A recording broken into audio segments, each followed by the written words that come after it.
છોટાઉદેપુર જિલ્લાના કદવાલ ગામે 6 ડિસેમ્બર નિમિત્તે હોમગાર્ડ સ્થાપના દિવસની ઉજવણી કરવામાં આવી। પાવી જેતપુર તાલુકાના કદવાલ હાઈસ્કૂલના ગ્રાઉન્ડમાં હોમગાર્ડ સ્થાપના દિવસની અલગ અંદાજમાં હોમગાર્ડ દિવસની ઉજવણી કરવામાં આવી। કદવાલ ગામની શેઠ M.A. કદવાલવાલા હાઈસ્કૂલ ગ્રાઉન્ડ ખાતે અલગ અંદાજમાં ઉજવણી કરવામાં આવી, જેમાં હોમગાર્ડ યુનિટના જવાનો, હોમગાર્ડના ઓફિસર કમાન્ડિંગ ઠાકોર પુષ્પેન્દ્રસિંહ તેમજ SGPTC બારિયા સોહનભાઈ કેની ઉપસ્થિતિમાં કદવાલ યુનિટના હોમગાર્ડ જવાનો સાથે વહેલી સવારથી જ કદવાલ હાઈસ્કૂલના ગ્રાઉન્ડ ખાતે હોમગાર્ડ 6 ડિસેમ્બર સ્થાપના દિવસની અલગ અંદાજમાં ઉજવણી કરવામાં આવી હતી।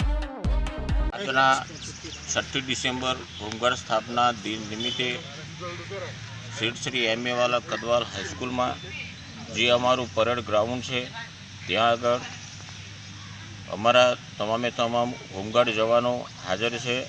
અને બીજી વસ્તુ કે અમે જે પ્રક્રિયા કરીએ છીએ હાલના તબક્કે રસ્સા ખેંચની આ પ્રક્રિયા ચાલુ છે, એના પછી રનિંગ પ્રક્રિયા છે અને જોડે જે અમને સાથ સહકાર મળ્યો છે છોટાઉદેપુર જિલ્લાથી કે તમે આ રીતનું કાર્યવાહી કરજો, એ બદલ ખૂબ ખૂબ ધન્યવાદ। હું પ્લાટૂન કમાન્ડર પુષ્પેન્દ્રસિંહ છત્રસિંહ ઠાકોર, ધન્યવાદ। જય હિન્દ, જય ભારત। અલ્તાફ મકરાણી, દિવ્યાંગ ન્યૂઝ, પાવી જેતપુર, છોટાઉદેપુર।